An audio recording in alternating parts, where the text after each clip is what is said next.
nation that continues year after year to spend more money on military defense than on programs of social uplift is approaching spiritual death. The source of all our mistakes is fear. Out of fear, great nations have been acting like cornered beasts, thinking only of survival.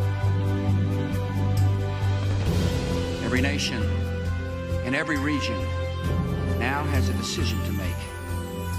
Either you are with us or you are with the terrorists.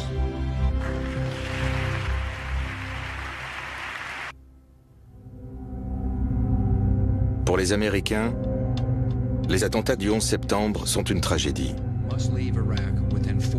Mais pour George W. Bush et Dick Cheney, c'est également l'occasion de mettre en place un plan échafaudé avec leurs alliés néoconservateurs depuis des décennies. Le récent rapport du projet pour le nouveau siècle américain, intitulé « Reconstruire les défenses de l'Amérique », affirme que le processus de transformation prendra du temps, à moins d'une catastrophe qui serve de catalyseur, comme un nouveau Pearl Harbor.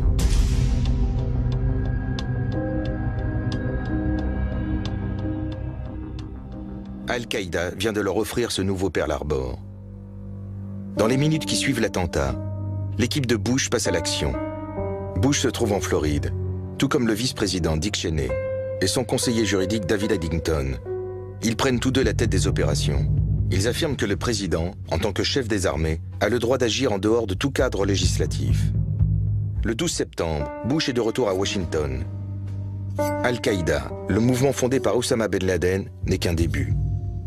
Bush, qui voit déjà plus loin, ordonne à Richard Clark, le chef de la lutte antiterrorisme, essayez de savoir si Saddam est lié de près ou de loin à ces attentats. It was Iraq, Saddam, find out, get back to me. And the reaction you got that day from the defense secretary, Donald Rumsfeld, from his assistant, Paul Wolfowitz. Well, Donald Rumsfeld said, when we talked about bombing the Al-Qaeda infrastructure in Afghanistan, he said there were no good targets in Afghanistan. Let's bomb Iraq. And we said, but Iraq had nothing to do with this. And that didn't seem to make much difference. Le 11 septembre, Donald Rumsfeld a déjà demandé des plans d'attaque de l'Irak. Il faut tout exploser dans les moindres recoins, que cela ait quelque chose à voir avec les attentats ou non. Quelques jours après, Bush annonce au Congrès que les États-Unis vont s'engager dans une guerre planétaire. From this day forward, any nation that continues to harbor or support terrorism will be regarded by the United States as a hostile regime. Aux États-Unis, 1200 hommes sont arrêtés et placés en détention. 8000 autres sont recherchés pour être interrogés, musulmans pour la plupart. Bush soumet un document de 362 pages, le USA Patriot Act, au vote du Congrès. Les sénateurs n'ont pas le temps de le lire, ni même d'en débattre. Seul Russ Feingold, sénateur du Wisconsin, vote contre, expliquant que preserving our freedom is one of the main reasons that we are now engaged in this new war on terrorism. We will lose that war without firing a shot if we sacrifice the liberties of the American people. Plus que toute autre administration auparavant, la Maison-Blanche de Bush opère derrière le voile du secret. Et en 2002, elle donne à la NSA, l'Agence nationale de la sécurité, l'autorisation de procéder à des écoutes sans aucun mandat et de surveiller tous les emails de tous les citoyens américains. Cette disposition est en violation avec toutes les procédures juridiques imposées par la législation adoptée en 1978, suite aux nombreux abus des services secrets. Le gouvernement étourdit les Américains à force d'alertes permanentes et d'un système de niveau d'alerte repéré par 5 couleurs. Système parfois manipulé pour des raisons politiques par Rumsfeld et le procureur général John Ashcroft. En 2005, Tom Ridge, déçu, démoralisé et surtout sous la pression, décide de démissionner. Les cibles potentielles des terroristes passent de 160 sites en 2003 à plus de 300 000 4 ans plus tard. Étrangement, l'Indiana tient la première place, avec 8600 cibles potentielles en 2006. La base de données nationale comprend des jardins zoologiques, des magasins de donuts, des marchands de pop-corn et de glace, et le Mule Day Parade qui se tient à Columbia dans le Tennessee. L'époque est aux décisions surréalistes. Au début de la Seconde Guerre mondiale, Roosevelt avait prévenu « La guerre coûte de l'argent », ce qui signifie plus d'impôts, plus d'emprunts et encore plus d'impôts. Cela signifie qu'il faut faire une croix sur tout ce qui n'est pas essentiel. Au lieu de cela, Bush diminue les impôts des riches et déclare ceci aux Américains. Fly and enjoy America's great destination spots. Take your families and enjoy life. Paradoxalement, c'est le plus grand défenseur de la guerre froide, Zbigniew Brzezinski, qui critique Bush en 2007. 5 années de lavage de cerveau à l'échelle nationale. Quand donc le président américain sera-t-il prêt à dire stop à cette hystérie, à cette paranoïa? Même face à des menaces terroristes qui sont bel et bien réelles, il est possible de se comporter de manière rationnelle. Nous devons rester fidèles à nos traditions. Le terrorisme, insiste-t-il, est une tactique et non une idéologie. Et déclarer la guerre à une tactique est parfaitement absurde. We must stop the terror. I call upon all nations to do everything they can to stop these terrorist killers. Thank you. Now watch this drive. Mais c'est au-delà des frontières des États-Unis que la croisade de Bush fera le plus de dégâts. Moins d'un mois après les attentats terroristes, les États-Unis envahissent l'Afghanistan pour écraser les mêmes fanatiques islamistes qu'ils avaient formés et approvisionnés en armes pour vaincre les Soviétiques 20 ans auparavant. Les opposants à la guerre souligneront plus tard que sur les 19 hommes qui ont détourné les avions le 11 septembre, aucun n'était afghan et 15 étaient saoudiens. Et que grâce aux erreurs des Américains, Oussama Ben Laden et d'autres leaders d'Al-Qaïda ont pu gagner le Pakistan au début du mois de décembre. La CIA arrête des milliers de suspects en Afghanistan et ailleurs. Les États-Unis ont toujours eu l'impression que le fait de traiter humainement les prisonniers de guerre était le signe d'une supériorité morale. Mais l'administration Bush considère les détenus comme des combattants ennemis illégaux. Elle supprime les auditions habituellement de mise et refuse d'appliquer les règles de protection des détenus de la Convention de Genève de 1949. Lorsque les gouvernements étrangers critiquent sa décision, Bush recule au sujet des suspects talibans, mais refuse de changer sa politique vis-à-vis d'Al-Qaïda. Il déclare « Je me fiche de ce que dit le droit international, on va se faire ces terroristes !» Les États-Unis envoient un nombre inconnu de détenus dans des sites secrets aux 4 coins du monde, en Thaïlande, en Pologne, en Roumanie ou au Maroc, où torture et autres techniques d'interrogatoire brutales sont de mise. Des centaines d'autres suspects sont emprisonnés à la base navale américaine de Guantanamo. En mai 2003, la prison compte 680 détenus âgés de 13 à 98 ans.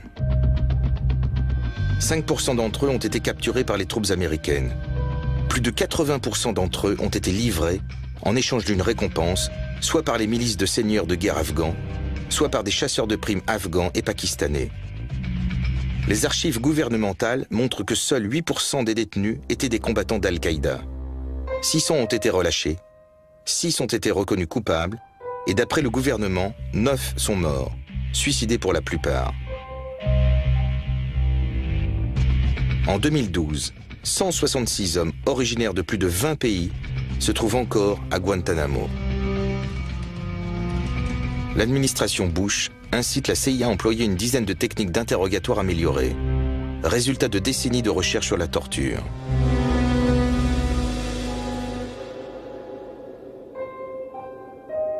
En février 2004, le major général Antonio Daguba déclare avoir découvert au sein de la prison d'Abu Ghraib, en Irak, de nombreux exemples. Des abus criminels sadiques, flagrants et purement gratuits. Il n'y a désormais plus aucun doute sur le fait que le gouvernement actuel est coupable de crimes de guerre. Arthur Schlesinger, un ancien assistant de Kennedy, déclare: Cette politique de torture est, dans l'histoire de l'Amérique, l'entorse la plus spectaculaire et la plus grave au respect des droits. Jamais la réputation des États-Unis n'a été autant ternie que par la politique de Bush. La situation en Afghanistan empire au cours des 7 années suivantes. Et la présence de l'armée américaine passe de 2500 à 30 000 soldats. L'Afghanistan n'est qu'une simple distraction pour Bush. En réalité, son objectif est de renverser le vieil adversaire de son père, Saddam Hussein. Evidence from intelligence sources, secret communications, and statements by people now in custody reveal that Saddam Hussein aids and protects terrorists, including members of Al-Qaeda. Tout comme Bill Casey dans les années 80 et Lyndon Johnson au Vietnam, Bush joue de la désinformation. There's no question that the leader of Iraq is an evil man. After all, he gassed his own people. We know he's been developing weapons of mass destruction. Les inspecteurs des Nations Unies fouillent partout. Ils visitent les sites identifiés par la CIA, mais ne trouvent rien. Et pourtant, Bush continue d'affirmer que Saddam cache des armes de destruction massive. The British government has learned that Saddam Hussein recently sought significant quantities of uranium from Africa. À cette époque, Bush déclare à Bob Woodward, du Washington Post. Je n'ai pas besoin de justifier ce que je dis. Je pense ne devoir d'explication à personne. C'est une ère nouvelle. Les mots prennent une nouvelle signification. Et le concept de double pensée créé par George Orwell devient réalité. D'abord, ils volent les mots, puis ils volent leur sens. De nouvelles expressions fleurissent, telles que axe du mal, guerre contre la terreur, changement de régime, simulation de noyade, guerre préventive. Les civils tués ne sont désormais plus que des dommages collatéraux. Les enlèvements opérés par la CIA sont des protocoles de détention exceptionnels. Et le concept le plus patriotique, Homeland, la patrie, devient une nouvelle agence fédérale monstrueuse, Homeland Security, aussi dédaléenne que le Pentagone. Au XVIIIe siècle, Voltaire observait « Ceux qui peuvent vous faire croire à des absurdités peuvent vous faire commettre des atrocités. »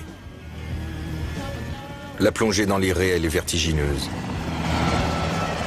La chute du Faucon Noir, un film populaire nominé aux Oscars, qui sort fin 2001, glorifie la technologie et l'héroïsme américain en Somalie dans les années 1990.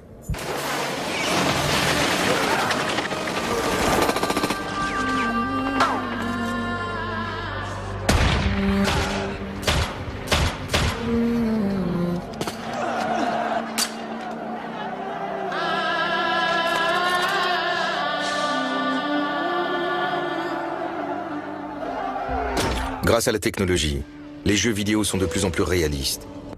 Et à la télévision, les spectateurs consomment des programmes de télé-réalité de plus en plus étranges et élaborés.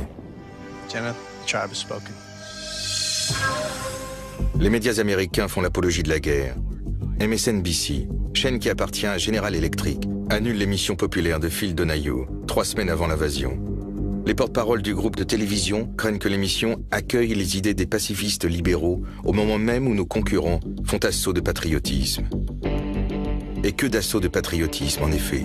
CNN, Fox News et NBC font défiler plus de 75 généraux et officiers à la retraite. Quasiment tous travaillent directement pour des entreprises sous contrat avec l'armée. Ils régurgitent sagement le discours du Pentagone et décrivent l'Irak comme une menace imminente. Les plus grands journaux et magazines, dont le New York Times, martèlent le même message. Un proche de Bush se répand dans les médias pour dire que le journaliste Ron Suskind incarne une pensée ancrée dans la réalité, mais que le monde ne fonctionne plus comme ça. À présent, nous sommes un empire, et quand nous agissons, nous créons notre propre réalité. Lorsque la France, l'Allemagne et la Russie, ainsi que la majorité des pays du Conseil de sécurité refusent de soutenir la position des États-Unis, Bush est furieux et Rumsfeld ironise. You're thinking of Europe as Germany and France. I don't. I think that's old Europe. À la cafétéria du Congrès, les French fries sont rebaptisés frites de la liberté.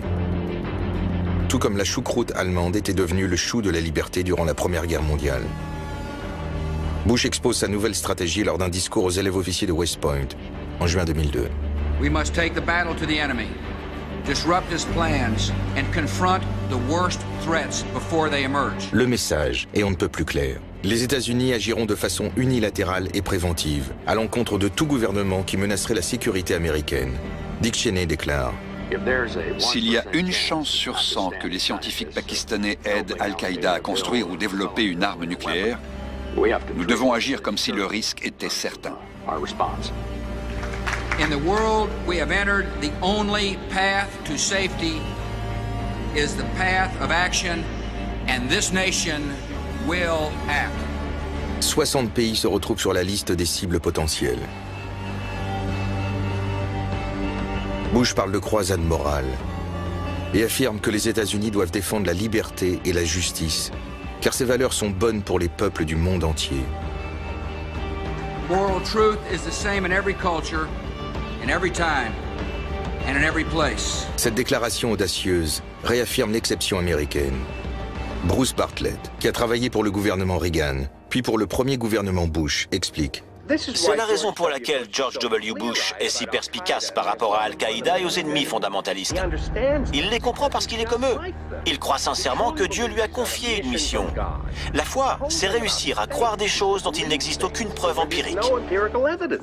I have a sense of calm, knowing that the Bible's admonition, "Thy will be done," is life's guide. Début octobre 2002, le Congrès autorise Bush à entrer en guerre contre l'Irak de sa propre autorité, dès qu'il le jugera nécessaire et par tous les moyens qu'il estimera appropriés, y compris en utilisant des armes nucléaires. La résolution du Congrès établit un lien direct entre l'Irak et Al-Qaïda. Les sénateurs John Kerry et Hillary Clinton adoptent cette résolution, ce qui leur coûtera très cher lors de la campagne présidentielle. Mais tout le monde ne se laisse pas berner.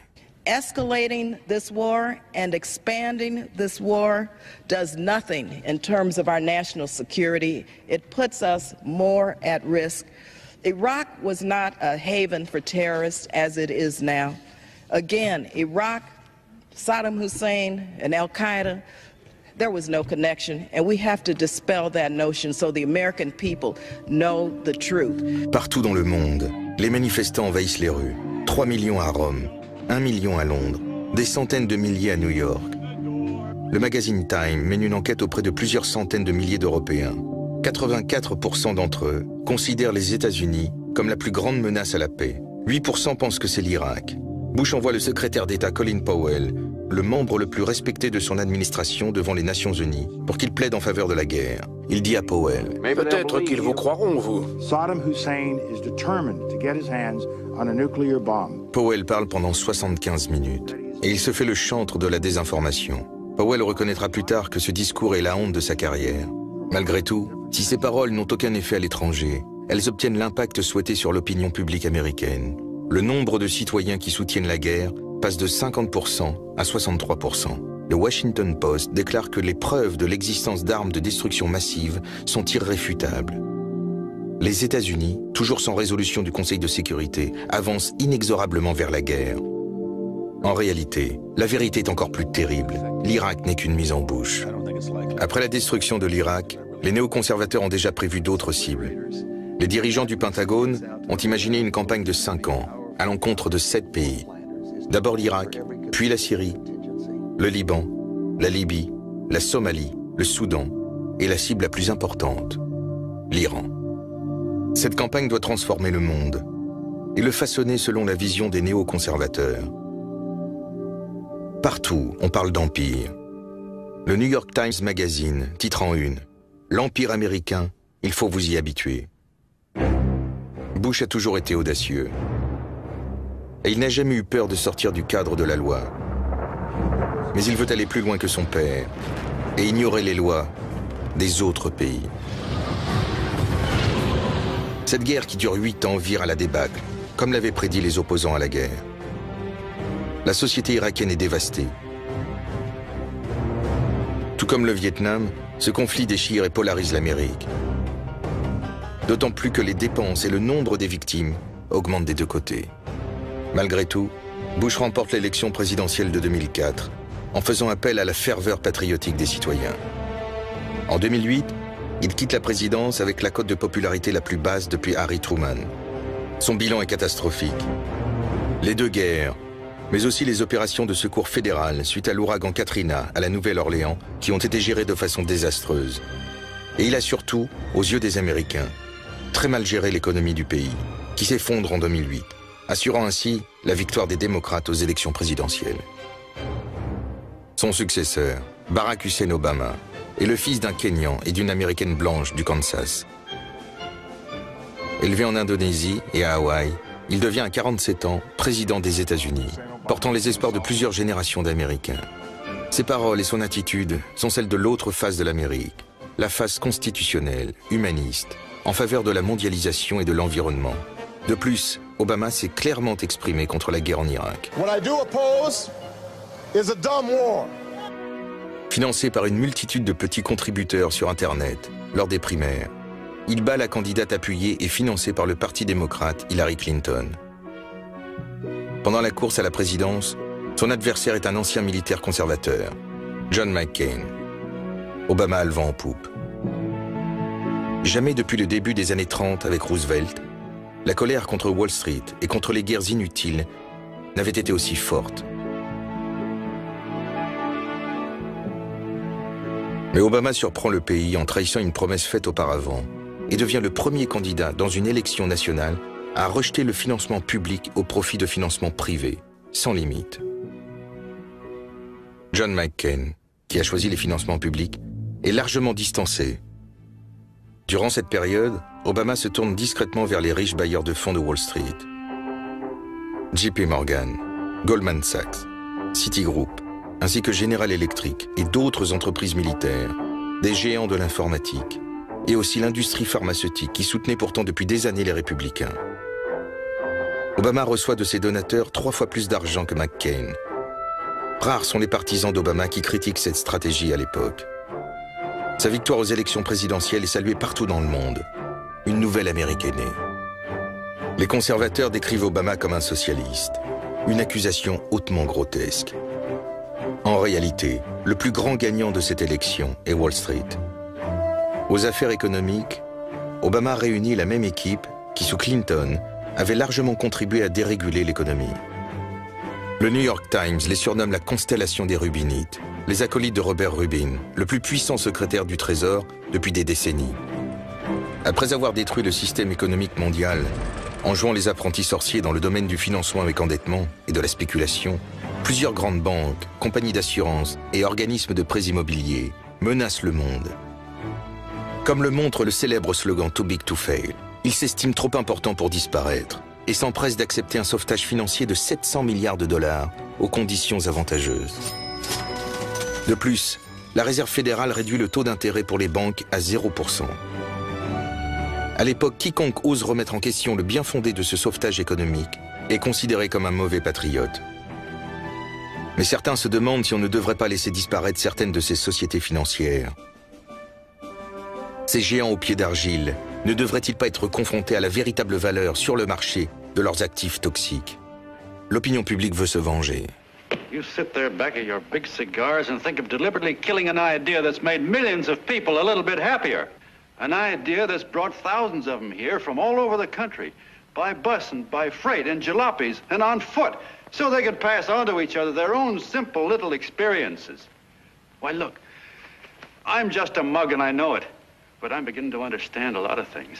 Why, your type's as old as history. If you can't lay your dirty fingers on a decent idea and twist it and squeeze it and stuff it into your own pocket, you slap it down. Like dogs, if you can't eat something, you bury it. Paul Volcker, ancien directeur de la Réserve fédérale, presse Obama d'agir. C'est aujourd'hui, tant que c'est possible et qu'ils sont vulnérables, que vous devez planter un pieu dans le cœur de tous ces types de Wall Street qui, depuis des années, ne sont rien d'autre que des marchands de dettes. Mais rien ne se passe. Le sauvetage financier est approuvé par le Congrès, en proie à la panique. Les médias applaudissent. Le département du Trésor n'exige même pas des banques qu'elles mettent cet argent à disposition pour de nouveaux prêts aux entreprises ou aux particuliers, ou qu'elles diminuent les avantages financiers de leurs cadres. Il n'exige pas non plus que les actionnaires ou les porteurs d'obligations prennent une part des pertes.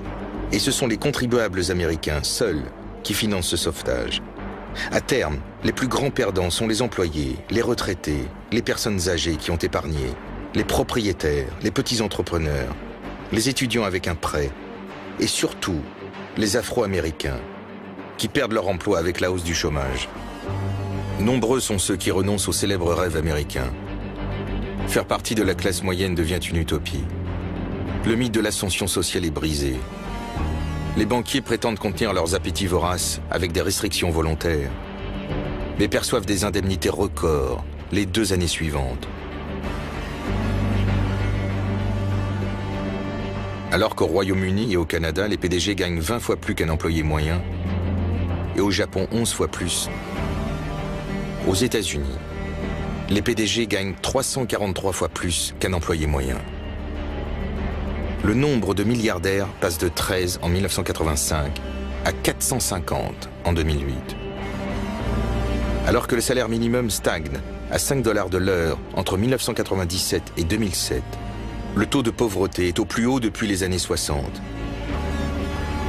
Le patrimoine de la famille américaine moyenne chute de presque 40%, de 126 000 $ en 2007 à 77 000 en 2010.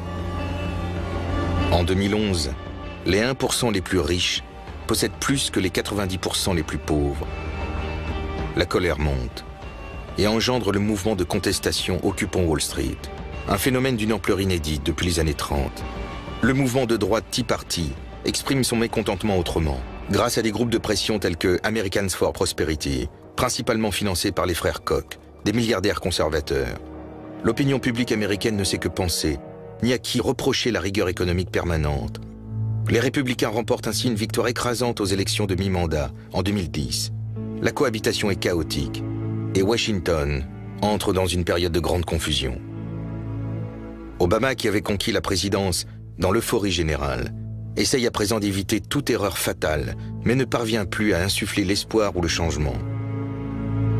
Durant la campagne de 2008, le professeur de droit constitutionnel avait promis que la transparence et le respect des lois seraient les emblèmes de cette présidence.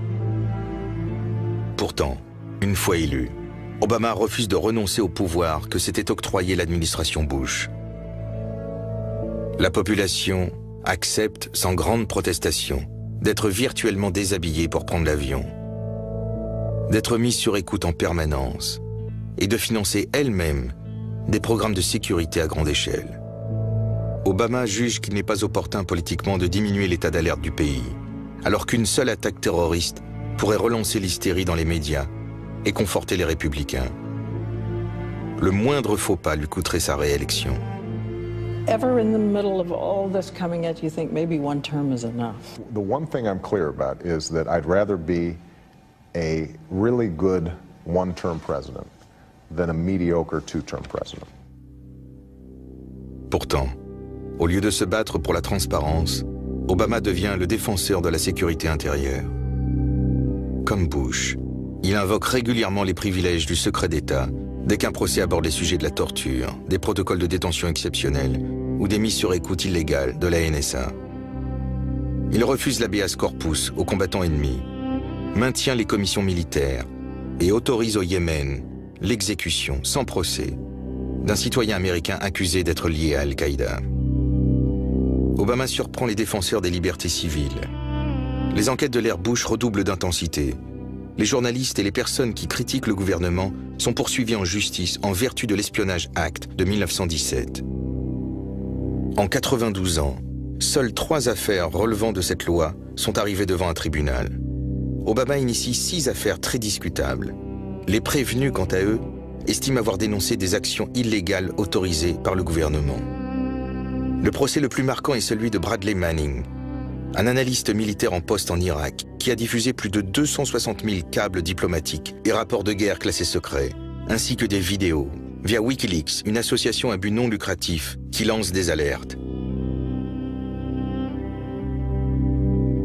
Ces révélations sur les crimes de guerre commis en Irak et en Afghanistan par les États-Unis font partie des éléments déclencheurs des soulèvements du printemps arabe en Égypte, en Tunisie, au Yémen, en Libye et au Royaume du Bahreïn. Autant de régimes dictatoriaux soutenus par les États-Unis.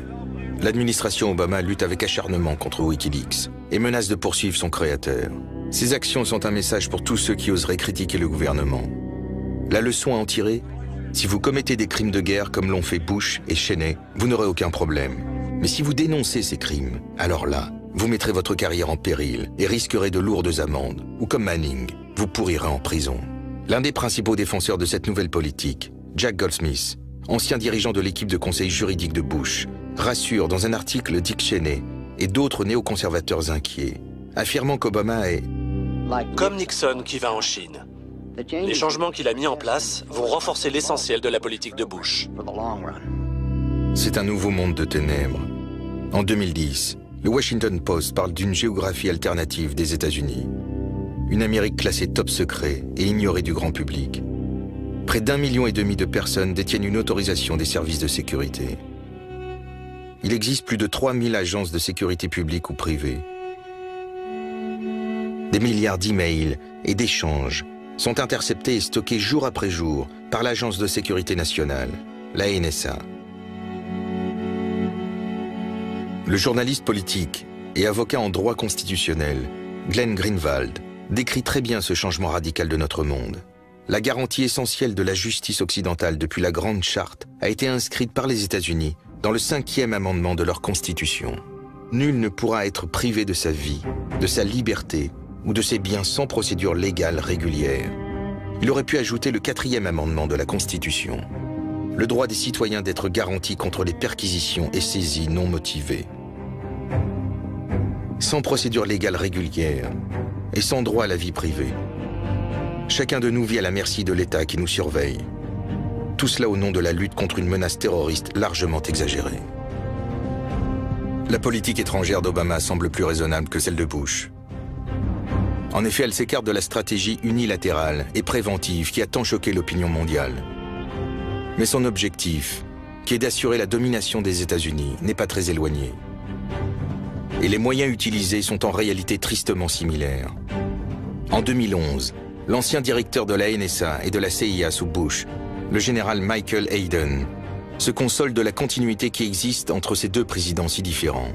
Les Américains ont défini une position médiane vis-à-vis de ce qu'ils acceptent de leur gouvernement, une sorte de consensus pragmatique. Son expérience en politique étrangère étant réduite, Obama s'entoure de conseillers féroces. Parmi eux, un ancien de l'administration Bush, le secrétaire à la Défense Robert Gates, un jusqu'au-boutiste qui, dans les années 80, a œuvré à la CIA sous la direction de Bill Casey. Hillary Clinton, secrétaire d'État, est tout aussi belliciste. Dans un de ses premiers discours, elle présente une version de l'histoire de l'Amérique empreinte de triomphalisme et d'amnésie historique. So let me say it clearly. The United States can, must, and will lead in this new century. The Third World War that so many feared never came.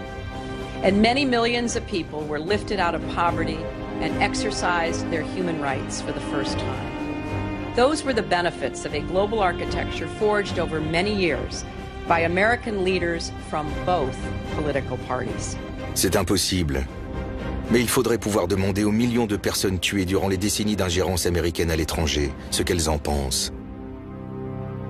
Les habitants d'Hiroshima et Nagasaki, ceux des Philippines, d'Amérique centrale, de Grèce, d'Iran, du Brésil, de Cuba, du Congo, d'Indonésie, du Vietnam, du Cambodge, du Laos, du Chili, du Timor oriental, d'Irak et d'Afghanistan, entre autres. Obama, pour qui l'Afghanistan est une guerre nécessaire, prolonge l'action de Bush. Fin 2009, sous la pression, il accepte d'envoyer davantage de soldats. Un conseiller lui explique « Je ne vois pas comment vous pourriez vous opposer à votre commandement militaire. C'est une menace. Le haut commandement pourrait démissionner en signe de protestation. » Le directeur de la CIA, Leon Panetta, affirme qu'aucun président démocrate ne peut aller à l'encontre des conseils de l'armée, surtout s'il a demandé leur avis aux militaires. Il faut faire ce qu'il demande. Il lui recommande d'accéder aux requêtes des chefs d'état-major. Obama n'a pas le cran de John Kennedy, qui avait su leur résister. En décembre, il annonce l'envoi de 30 000 soldats supplémentaires, ce qui fait un total de 100 000 militaires américains en Afghanistan. C'est le nombre de soldats déployés par les soviétiques lors de leur invasion ratée de l'Afghanistan. Quand Obama annonce l'envoi de nouvelles troupes à West Point, il rappelle aux élèves officiers que les États-Unis ont envahi l'Afghanistan car le pays était un refuge d'Al-Qaïda. Mais il oublie de préciser que les attentats du 11 septembre ont été préparés non pas en Afghanistan, mais en Allemagne et en Espagne, et dans des écoles d'aviation aux États-Unis. Et que moins d'un tiers des 300 membres clés d'Al-Qaïda sont encore en Afghanistan. La plupart se trouvant désormais au Pakistan, un pays allié des États-Unis. Le fait qu'un président en train de mener 2 guerres puisse recevoir le prix Nobel de la paix le même mois semble déjà surréaliste. Mais lorsqu'Obama défend les actions préventives unilatérales des États-Unis, il retire toute valeur au prix Nobel. Comme Kissinger, 36 ans avant lui. I believe the United States of America must remain a standard bearer in the conduct of war. That is what makes us different from those whom we fight. Obama craint de s'enliser en Afghanistan, comme Johnson au Vietnam. Ce dont ont besoin les Afghans miséreux, pour la plupart illettrés, c'est d'une aide économique et d'une réforme de l'éducation et de la société. Les États-Unis dépensent 110 milliards de dollars en programme militaire en 2011, mais seulement 2 milliards pour le développement durable. Cet argent américain omniprésent, comme au Vietnam, engendre une corruption aux proportions gigantesques. Entre l'OTAN et ses alliés afghans, la méfiance ne tarde pas à s'installer. Hamid Karzai, le président soutenu par les États-Unis, annonce qu'il se rangera du côté du Pakistan si ce dernier entre en guerre contre les États-Unis. En 2012, la police et les militaires afghans tuent régulièrement des soldats américains. Dans le même temps, les forces américaines épuisées et démoralisées quittent l'Irak en décembre 2011. Près de 4500 soldats américains sont morts et plus de 32 000 ont été blessés, la plupart très gravement. Le nombre de morts irakiens est estimé entre 150 000 et 1 million. 2 millions d'Irakiens fuient leur pays. La situation est plus qu'ironique. En renversant le sunnite Saddam Hussein, les États-Unis ont transformé l'Irak, à présent dominé par les chiites, en un allié de l'Iran, le grand vainqueur de cette guerre. L'administration Bush estimait que la guerre en Irak coûterait entre 50 et 60 milliards de dollars. Rumsfeld avait déclaré que l'estimation de 100 milliards de dollars était une idiotie. En 2008, lorsque Bush quitte la présidence, les États-Unis avaient déjà dépensé environ 700 milliards pour cette guerre, sans compter les futurs frais engendrés par les vétérans. Les économistes prévoient à long terme un coût total de 3 000 milliards de dollars. Obama accueille le retour des troupes à Fort Bragg, en Caroline du Nord, et fait en sorte que la guerre s'achève avec autant de mauvaise foi qu'elle a débuté. But we're leaving behind a sovereign, stable and self-reliant Iraq. Unlike the old empires, we don't make these sacrifices for territory or for resources. We do it because it's right. Never forget that you are part of an unbroken line of heroes spanning 2 centuries. To your grandparents and parents who faced down fascism and communism, and delivered justice to those who attacked us on 9/11. Obama appuie encore une fois le mensonge de Bush, évoquant à nouveau le lien entre le 11 septembre et l'Irak. Ces mots sont à peine sortis de sa bouche que l'Irak subit une nouvelle série d'attentats suicides. Aujourd'hui encore, le pays se trouve au bord de la guerre civile. Les maires des villes américaines font partie des plus féroces détracteurs de ces 2 guerres. Ils se réunissent en juin 2011, à Baltimore, et demandent que 126 milliards de dollars soient affectés à la reconstruction des villes du pays et non à la conduite de la guerre. Le maire de Los Angeles s'insurge. Construire des ponts à Bagdad et à Kandahar, au lieu de Baltimore et Kansas City, est une véritable aberration. Pour les Américains, devenus insensibles à ces guerres, une lueur d'espoir apparaît en mai 2011. Oussama Ben Laden, qui vivait sereinement caché à côté de la principale académie militaire du Pakistan, est tué lors d'un raid audacieux mené de nuit par un commando de l'armée américaine. Après ce raid, l'euphorie règne aux États-Unis et le pays célèbre le talent et l'audace du commando qui a exécuté Ben Laden et qui a jeté son cadavre à la mer. L'image d'Obama change. Au contraire de Bush, il est reconnu comme un président de guerre efficace, capable de traquer l'ennemi en utilisant tous les moyens à sa disposition. En réalité, Obama est un loup déguisé en agneau. After a firefight, they killed Osama bin Laden and took custody of his body. Un film, acclamé par la critique, affirme même que c'est grâce à l'usage de la torture que Ben Laden a été retrouvé. En réalité, après presque 10 années d'enquête, c'est grâce au travail ordinaire de la police et des services secrets qu'il a été localisé. Forgotten country. Geronimo's KIA. Malgré tout, la propension de l'Amérique à être fière d'elle-même est tenace. Personne n'évoque même le fait qu'il aurait été possible de capturer Ben Laden pour le juger et l'emprisonner aux États-Unis. C'est cette méthode qui avait permis de révéler les accusés nazis sous leur vrai jour, au procès de Nuremberg. Mais les Américains ne veulent surtout pas d'un procès. S'ils acceptent la torture, ils peuvent bien accepter la justice sans procès. Mais qui est donc le véritable vainqueur? Des milliards de dollars ont été dépensés pour ces 2 guerres. Des centaines de milliers de gens sont morts à travers le monde. L'Amérique est entrée dans une guerre sans fin contre le terrorisme. Les citoyens ont renoncé à leur liberté civile et ont perdu la confiance qu'ils avaient en leur président. Et le système financier américain s'est effondré. Un observateur impartial dirait qu'au final, les États-Unis ont remporté au mieux une victoire à la Pyrrhus. Au vu des pertes, la victoire est dérisoire. Ben Laden est mort, emportant dans sa tombe son rêve pervers de nouveau califat. Mais il a accompli bien plus qu'il ne pouvait rêver. Il a poussé le plus grand et le plus puissant empire de l'histoire à révéler son côté sombre. Et comme le magicien d'Oz, ce côté est loin d'être admirable.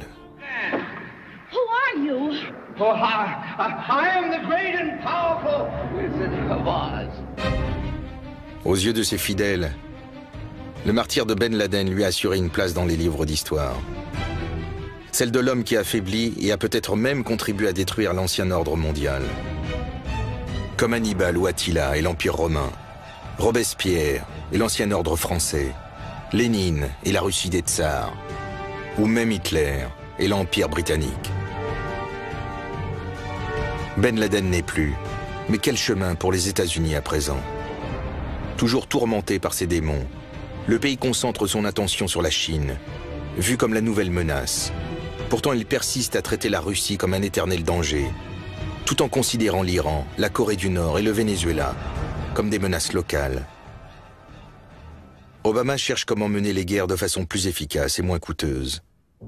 En 2012, il annonce une réduction de 14% du budget de l'infanterie, qui sera compensé par un investissement plus important dans l'aéronautique et le cyberespace. Utilisé pour la première fois pour surveiller le Vietnam, le drone, désormais équipé de missiles, devient le visage moderne de la guerre et l'arme préférée d'Obama. Il se met même à sélectionner personnellement les cibles à éliminer. Avant le 11 septembre, les États-Unis s'étaient opposés aux exécutions ciblées extrajudiciaires menées par d'autres nations et avaient condamné Israël qui ciblait des Palestiniens. Mais en 2012, l'armée de l'air américaine et la CIA déploient une armada de 7000 drones, principalement en Afghanistan, en Irak et au Pakistan. Obama avait étendu leur utilisation au Yémen en 2009, où se trouvaient alors moins de 300 militants. 3 ans après, ils étaient plus de 1000, suite aux attaques impitoyables des drones américains qui scandalisent les citoyens yéménites. En 2012, la même année, Obama ajoute sur sa liste de cibles les partisans libyens de Kadhafi, ainsi que les rebelles islamistes aux Philippines et en Somalie. Les répercussions de ce type de guerre restent encore à déterminer. Le nombre de victimes civiles de ces attaques reste un point sensible, et le gouvernement américain et les organisations de défense des droits de l'homme sont incapables de s'entendre sur les chiffres. Lorsqu'en 2010, un juge demande au responsable de l'attentat de Times Square comment il a pu mettre en danger des femmes et des enfants innocents, l'homme d'origine pakistanaise répond que les drones américains tuent régulièrement femmes et enfants en Afghanistan et au Pakistan. La vérité sort au grand jour. Et en 2012, plus de 50 pays, certains des alliés des États-Unis, d'autres non, ont acheté ces machines de guerre. Israël, la Russie, l'Inde et l'Iran affirment avoir réussi à produire des drones mortels. Mais c'est la Chine qui développe le programme le plus ambitieux. Comme avec la bombe nucléaire, une nouvelle course aux armements est lancée. Bush avait poursuivi l'expansion de bases de l'OTAN plus proche de la Russie, lancée par Clinton, rompant ainsi la promesse faite par son père à Gorbatchev. Obama fait entrer l'Albanie et la Croatie dans l'OTAN. Et si l'administration Obama abandonne 500 bases en Irak, elle en maintient près de 1000 à travers le monde entier, en plus des 6000 bases aux États-Unis.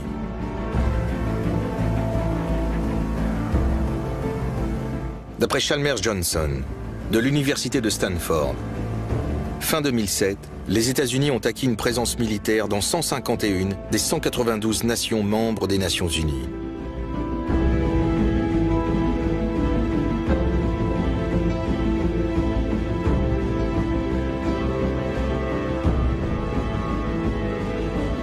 En 2008, le commandement des États-Unis pour l'Afrique, AFRICOM, dont le QG est en Allemagne, est le 6e commandement créé pour renforcer la présence militaire en Afrique. À Miami en 2010, le Southern Command, Southcom, est réorganisé pour renforcer la présence militaire américaine en Amérique latine, grâce à des bases, des systèmes de surveillance et des programmes de lutte anti-drogue et anti-rébellion qui ciblent les manifestations de populisme radical, comme celles observées au Venezuela. La 4e flotte est réactivée en 2008, pour la première fois depuis la Seconde Guerre mondiale. La marine dispose désormais de 10 groupes aéronavals qui patrouillent dans les eaux internationales. America's Navy, a global force for good. En 2011, les États-Unis réalisent 70% des ventes d'armes du monde. Durant l'ère Bush, les dépenses du Pentagone ont plus que doublé pour passer à 700 milliards de dollars. Même si le véritable budget du Pentagone reste secret et réparti entre plusieurs départements du gouvernement. D'après l'ONG National Priorities Project, en 2010, les États-Unis consacrent 1200 milliards de dollars sur les 3000 milliards de leur budget annuel à l'armée, au renseignement et à la sécurité intérieure. De quoi assurer la domination sur terre, sur mer, dans les airs, dans l'espace et dans le cyberespace. En novembre 2011, la secrétaire d'État Hillary Clinton lance un défi à la Chine en écrivant « Alors que la guerre en Irak s'achève et que l'Amérique retire ses troupes d'Afghanistan, les États-Unis se trouvent à un moment crucial. » Quand elle parle du siècle du Pacifique pour l'Amérique, elle sous-entend qu'il faudra une présence militaire accrue dans la région Asie-Pacifique afin de contenir la Chine. Depuis les guerres de l'opium, la Chine a été humiliée plusieurs fois par des ennemis plus puissants. Le Royaume-Uni, le Japon, la Russie. Elle s'est battue contre les États-Unis en Corée au début des années 50. La Chine est une nation fière, la 2e puissance économique mondiale, un régime hybride entre dirigisme d'État et capitalisme, qui a supplanté les États-Unis comme principal partenaire commercial des pays d'Asie. Mais en 1996, les dirigeants chinois subissent un nouveau revers humiliant au sujet de Taïwan, sous la menace des missiles nucléaires américains. La Chine décide alors de moderniser son armée, à la fois pour protéger ses voies de navigation et ses intérêts économiques. En 2012, le Pentagone estime les dépenses de la Chine à 160 milliards de dollars. Mais compte tenu de l'opacité du système chinois, le budget véritable reste inconnu. Même si elle ne possède qu'une seule base à l'étranger, la Chine est intransigeante au sujet des îles et des territoires riches en pétrole, en gaz et en minéraux de l'Est et du Sud. Et ses relations avec les pays voisins se tendent. Le gouvernement chinois, qui n'a de communiste que le nom, demeure politiquement passéiste, déterminé à tout prix à se moderniser et à réprimer brutalement les dissidents, chaque fois que la règle du parti unique est remise en cause. Tout en commerçant avec la Chine, les démocraties occidentales condamnent sa façon d'agir, sans grand résultat. Mais ce qui est plus inquiétant, c'est que la Chine attire désormais la colère de ses plus féroces détracteurs aux États-Unis, dont l'animosité remonte à la période du macartisme. Une nouvelle confrontation se prépare. Les États-Unis s'implantent à nouveau en Asie, y forgent de nouvelles alliances et repositionnent leur flotte. D'ici 2017, ils auront déployé des avions de guerre furtifs dans des bases à portée de tir de la Chine.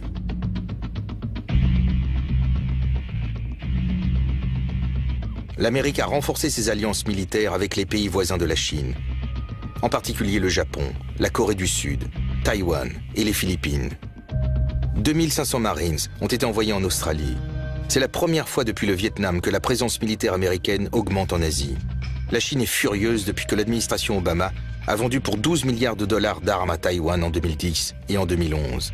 Elle accuse les États-Unis de chercher à l'encercler. La crainte qu'inspirent les États-Unis à l'étranger ne doit pas être sous-estimée.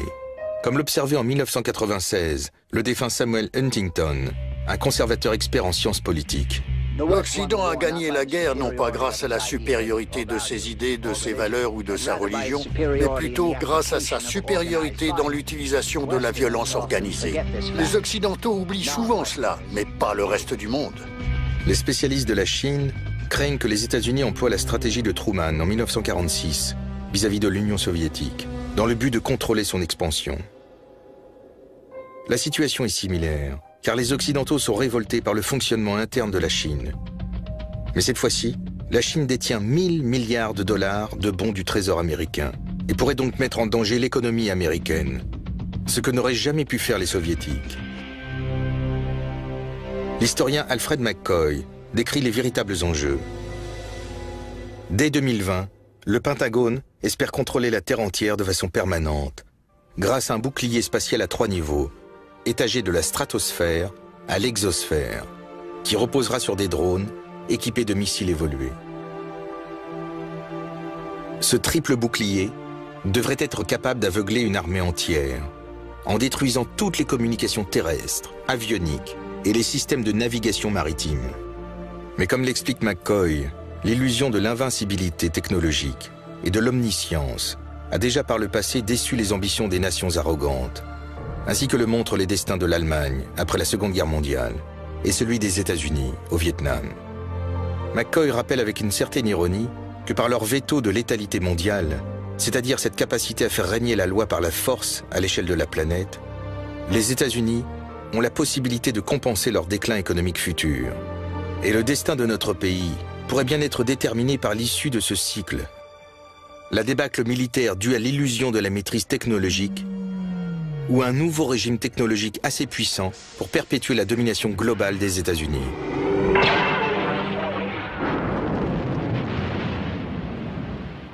Mais comme le montrent les célèbres films de la guerre des étoiles, une nation qui domine le monde avec sa technologie est appelée à se transformer en tyrannie, haïe par ceux qu'elle tyrannise. La Chine sera peut-être le premier nouvel empire qui émergera de ce monde de profusion nucléaire. Mais si cet empire prenait pour modèle les États-Unis ou le Royaume-Uni, les résultats seraient désastreux. Le monde n'aurait rien à gagner si le chauvinisme Han remplaçait la doctrine de l'exception américaine. Joseph Nye, qui a travaillé au département de la Défense, observe que c'est l'incapacité des puissances dominantes à intégrer les puissances émergentes de l'Allemagne et du Japon dans le système mondial du XXe siècle qui a engendré 2 guerres mondiales catastrophiques. Il faut à tout prix éviter que l'histoire se répète. Les Chinois doivent fuir l'exemple américain. Et les États-Unis doivent inverser le cours des choses. Henry Wallace s'interrogeait. Si les États-Unis, lorsque leur situation économique et militaire est excellente, traitent si mal les Soviétiques, comment ces derniers traiteront-ils les États-Unis lorsque la situation sera inversée? Bien entendu, cela n'est jamais arrivé. Mais il avait compris que personne ne sortirait vainqueur de cette course vers le fond. Cette série s'achève. Je pense que nous devons nous demander, avec humilité, si au vu de ce siècle américain, nous avons, nous, Américains, agi avec sagesse et humanité dans nos relations avec le reste du monde. Un monde dans lequel les quelques centaines ou milliers de gens les plus riches possèdent davantage que les 3 milliards les plus pauvres. Avons-nous eu raison de vouloir régir toute la planète? Avons-nous œuvré pour le bien, pour la tolérance, pour la paix? Nous devons nous regarder dans un miroir. Serions-nous devenus, par vanité, les anges de notre propre destruction? Notre revendication de la victoire lors de la Seconde Guerre mondiale et la justification de l'utilisation de la bombe atomique au Japon, qui était en réalité un message à destination de l'Union soviétique, ont été les mythes fondateurs de notre domination et de notre État, où prime la sécurité nationale. Les élites de la nation en ont profité. La bombe nous a permis de gagner par tous les moyens nécessaires, et parce que nous gagnons, elle nous donne raison. Et comme nous avons raison, nous sommes bons. Avec un tel raisonnement, la seule moralité qui existe, c'est la nôtre. Madeleine Albright, secrétaire d'État, déclarait « Si nous devons employer la force, c'est parce que nous sommes l'Amérique. Nous sommes la nation indispensable. Parce que nous pouvons menacer l'humanité de la bombe et que nous l'avons fait, nos erreurs nous ont été pardonnées. Notre cruauté n'est qu'un égarement qui part de bons sentiments. Mais la domination ne dure pas. Toute personne née avant la Deuxième Guerre mondiale a vu, de son vivant, 5 grands empires s'effondrer. Le Royaume-Uni, la France, l'Allemagne, le Japon et l'Union soviétique. Et 3 autres empires avant cela encore, les empires russes, austro-hongrois et ottomans.